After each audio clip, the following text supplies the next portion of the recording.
Hello everyone. मेरा नाम संस्कृति है। एमपीपीएससी प्री 2025 की हमारी जो वीडियो सीरीज चल रही है उसमें हम यूनिट 7 स्टार्ट कर चुके थे, जिसके अंतर्गत हमने उपग्रह वाला टॉपिक कंप्लीट किया। जितने भी वैज्ञानिक संस्थान थे उन्हें कंप्लीट करा। इसके बाद अनुवांशिक रोग, सिकल सेल एनीमिया, ये भी हम कर चुके हैं। इसके बाद हम देखें तो पारिस्थितिकी तंत्र और जैव विविधता, ये वाला चैप्टर भी हमने कंप्लीट कर लिया है। आज का हमारा टॉपिक है राष्ट्रीय स्वास्थ्य नीति और स्वास्थ्य कार्यक्रम। ये यूनिट 7 का टॉपिक है। अगर हम देखें तो आज हमारा जो टॉपिक रहेगा वो राष्ट्रीय स्वास्थ्य नीति है। नेक्स्ट लेक्चर में हम स्वास्थ्य कार्यक्रम को देखेंगे। पहले देखते हैं कि नीति क्यों बनाई जाती है। तो देश में स्वास्थ्य सेवाओं को बेहतर करने और हर नागरिक को गुणवत्तापूर्वक स्वास्थ्य सेवाएं उपलब्ध कराने के उद्देश्य से ये नीति तैयार की जाती है। अगर हम देखें कि राष्ट्रीय स्वास्थ्य नीति जो वर्तमान में चल रही 2017, इसके पहले भी स्वास्थ्य नीति आई है क्या? तो हाँ, 2 बार स्वास्थ्य नीति आई है। भारत की पहली स्वास्थ्य नीति जो आई है वो 1983 में आई और दूसरी स्वास्थ्य नीति 2002 में आई। वर्तमान में अगर हम देखें या जो अभी स्वास्थ्य नीति चल रही है वो कौन सी है? तो राष्ट्रीय स्वास्थ्य नीति 2017।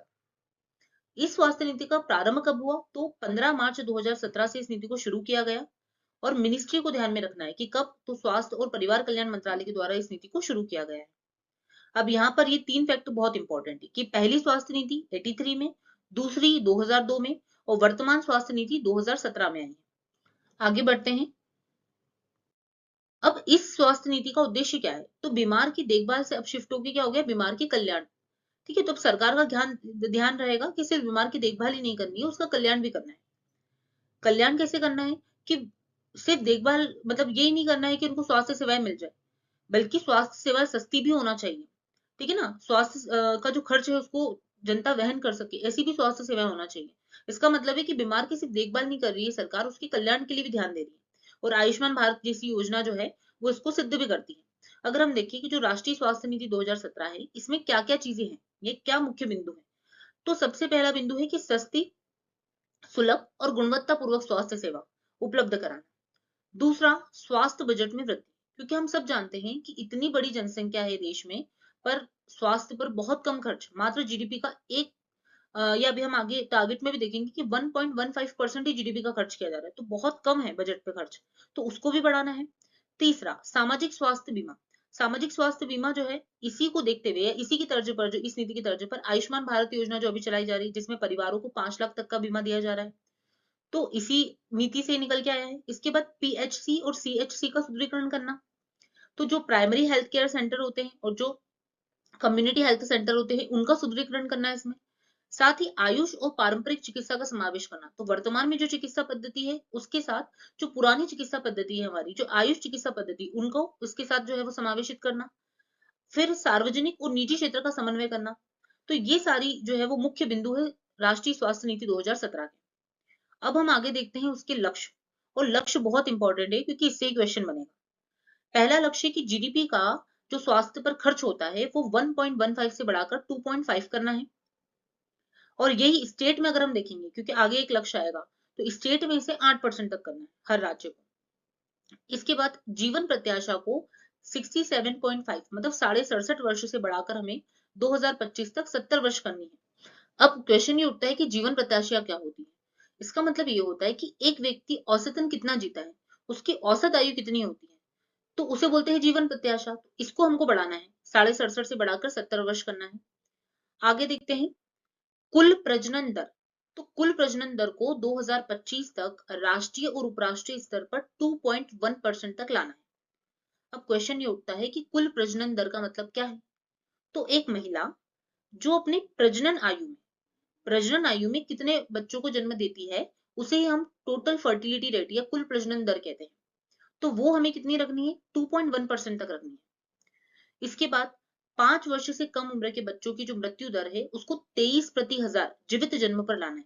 मतलब 1000 अगर जीवित बच्चे जन्म लेते हैं, उसमें से मात्र 23 बच्चे की ही मृत्यु हो, मतलब ऐसा प्रयास किया जा रहा है कि इतना इतना कम करना है कि कम से कम बच्चों की मृत्यु हो सके इसमें। तो 23 प्रति हजार लेके आना है इसको। इसके बाद मातृ मृत्यु दर को वर्तमान से घटाकर 100 तक लाना है। अब प्रश्न ये उठता है कि मातृ मृत्यु दर क्या होता है। तो गर्भवती महिलाएं पूरे गर्भावस्था के दौरान, यानी कि पूरे 9 महीने वो, और साथ ही अगर हम देखें तो बच्चे के जन्म के 42 दिन के बाद तक का जो समय है, उसमें अगर महिलाओं की मृत्यु होती है तो इसे हम मातृ मृत्यु दर कहते हैं। हम जितनी भी रेट्स देखते हैं ना, जैसे मातृ मृत्यु दर, शिशु मृत्यु दर, इसके अलावा टोटल फर्टिलिटी रेट, तो ये सब प्रति हजार पे देखा जाता है। पर हमेशा याद रखना कि जो मातृ मृत्यु दर है, इसको प्रति 1 लाख पे देखा जाता है कि प्रति 1 लाख जीवित बच्चे जितने जन्म ले रहे हैं, उस पे कितनी माँ जो है उनकी मृत्यु हो रही है। इसे ही मातृ मृत्यु दर कहते हैं। और मातृ मृत्यु दर का मतलब ये नहीं है कि सिर्फ जन्म देते समय उनकी उन महिलाओं की मृत्यु हो रही है। यहाँ पर पूरा गर्भावस्था के दौरान, यानी कि पूरा 9 महीने का भी समय, और फिर बच्चे को जन्म देने के बाद के 42 दिन का समय भी काउंट किया जाता है कि उतने समय में कितनी महिलाओं की मृत्यु हो रही है, और ये प्रति 1 लाख पर देखी जाती है। तो हमारा लक्ष्य क्या है कि हमको 100 तक इसको लेकर आना है, मातृ मृत्यु दर को।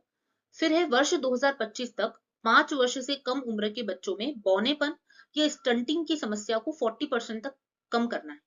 स्टंटिंग का मतलब क्या होता है कि आपके एज के अकॉर्डिंग आपकी हाइट नहीं बढ़ रही है, इसे हम बोलते हैं स्टंटिंग। तो 2025 तक का लक्ष्य क्या है कि 5 वर्ष से कम उम्र के बच्चे जिन्हें जो स्टंटिंग के शिकार है, हमें उन्हें 40% तक उनमें कम करना है इसको। आगे बढ़ते हैं। शिशु मृत्यु दर मतलब कि इन्फेंट मोर्टिलिटी रेट, इसको 2019 तक 28 तक घटाना है। तो शिशु मृत्यु दर का मतलब क्या होता है? तो शिशु मृत्यु दर का मतलब है कि 1 वर्ष से कम उम्र के बच्चे प्रति 1,000 बच्चों पर, अगर हम देखें जीवित बच्चों पर, तो 1 वर्ष से कम उम्र के बच्चों की जो मृत्यु दर होती है, इसे ही हम शिशु मृत्यु दर कहते हैं। तो इसका लक्ष्य था 2019 तक का कि हमको इसको 28 तक लेकर आना है। इसके बाद 2025 तक नवजात मृत्यु दर, नियोनेटल मोर्टिलिटी रेट को 16 और जन्म दर को एकल अंक तक लेकर आना है। अब क्वेश्चन ये उठता है कि नवजात मृत्यु दर का मतलब क्या होता है?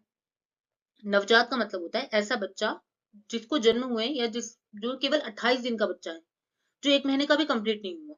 तो केवल 28 दिन का बच्चा है, तो प्रति 1000 जन्म पर 30 दिन से कम, यानी कि 28 दिन तक के जो बच्चे हैं, उनकी मृत्यु दर को इसमें देखा जाता है। इसे क्या बोलते हैं? नवजात मृत्यु दर। आगे देखते हैं 2025 तक जो दृष्टिहीनता है, उसके प्रसार को घटाकर 0.25 प्रति 1000 तक, और रोगियों की संख्या को वर्तमान स्तर से घटाकर 1/3 करना है। तो इसमें से जो 4-5 टारगेट्स है, वो तो बहुत इंपॉर्टेंट है, जैसे जीडीपी का कितना खर्च करना है, मातृ मृत्यु दर को 100 तक लेकर आना है, शिशु मृत्यु दर को 28 तक घटाना है, नवजात मृत्यु दर को 16 तक लेके आना है। तो ये सारे तो याद करने ही करने हैं। आगे बढ़ते हैं कि 2025 तक हृदय रोग, मधुमेह और कैंसर ऐसी बीमारियों से होने वाली जो समय पूर्व मृत्यु दर है, समय पूर्व का मतलब ये है कि औसत आयु जितनी है, अगर उसके पहले ही आपकी मृत्यु हो रही, इसे हम समय पूर्व बोल रहे हैं। तो समय पूर्व मृत्यु दर को 25% तक कम करना है। कब तक? 2025 तक। तो क्योंकि अभी 2025 चल रहा है, तो ये पॉलिसी बहुत इंपॉर्टेंट हो जाती है, क्योंकि बहुत सारे टारगेट 2025 तक के हैं इसके। इसके बाद है क्षय रोग में नए मामलों में 85% तक हमको कमी लाना है। जितनी भी टीबी के अब नए मामले आएंगे, उसमें हमको 85% तक कमी लेकर आना है। फिर 2025 तक मौजूदा स्तर से सार्वजनिक स्वास्थ्य सुविधाओं का उपयोग 50% तक बढ़ाना है, कि लोग जो है वो सार्वजनिक स्वास्थ्य सुविधाओं का ज्यादा से ज्यादा उपयोग करें, उसको 50% तक बढ़ाना है। 2025 तक 1 वर्ष की उम्र में 90% बच्चों का पूरी तरह से टीकाकरण करना, ये भी इसका लक्ष्य है। आगे बढ़ते हैं। वर्ष 2025 तक 90% बच्चों का जन्म प्रशिक्षित दाइयों और नर्सों के द्वारा या उनकी निगरानी में ही कराया जाए। मतलब यहाँ पर जो है वो इस बात पे जोर दिया जा रहा है कि इंस्टीट्यूशनल डिलीवरी ही हो, ज्यादातर प्रयास ये किया जाए, या फिर प्रशिक्षित दाइयों की जो है वो निगरानी में डिलीवरी होना चाहिए। तो ये क्या है, 90% का लक्ष्य रखा गया है कि 90% बच्चों की डिलीवरी जो है वो प्रशिक्षित दाई या नर्सों के द्वारा की जानी चाहिए। आगे बढ़ते हैं कि तंबाकू के इस्तेमाल के वर्तमान प्रसार को 2020 तक 15% और 2025 तक 30% तक हमें कम करना है। इसके बाद 2020 तक व्यवसायिक चोट की घटना, जितनी भी घटनाएं हैं, उनको भी 50% तक हमें कम करना है। फिर जो मैंने पहला ही टारगेट बताया था कि हम नेशनल लेवल की बात करेंगे, केंद्र सरकार का लक्ष्य है कि हमको जीडीपी का कितना कम करना है। तो केंद्र सरकार का लक्ष्य कितना है?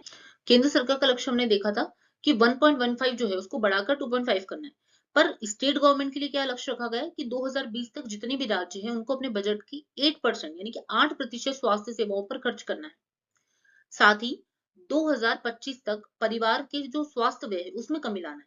मतलब लोगों का पैसा कम खर्च हो बीमारियों पर, तो उसमें भी हमको 25% की कमी लाना है। इस प्रकार ये स्वास्थ्य नीति थी।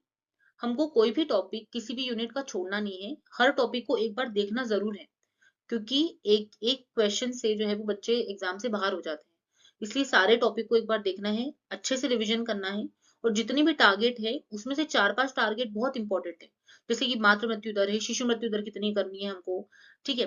इसके अलावा न्यू नेटल मोर्टिलिटी रेट कितना करना है, जीडीपी का कितना खर्च करना है, या पहली स्वास्थ्य नीति दूसरी स्वास्थ्य नीति कब आई थी, तो ये सारे पॉइंट तो एकदम याद होना चाहिए। अगर आपको लेक्चर अच्छा लग रहा है, क्योंकि लेक्चर बहुत छोटे होते हैं, 10-12 या मैक्सिमम 15 मिनट के लेक्चर होते हैं, पर उसमें पूरा टॉपिक कंप्लीट हो जाता है, तो आप लेक्चर को लास्ट तक देखा करिए। यदि आपको लेक्चर अच्छा लग रहा है तो आप लेक्चर को लाइक कीजिए, कमेंट कीजिए और ज्यादा से ज्यादा लोगों को शेयर कीजिए और मेरे चैनल को सब्सक्राइब कीजिए।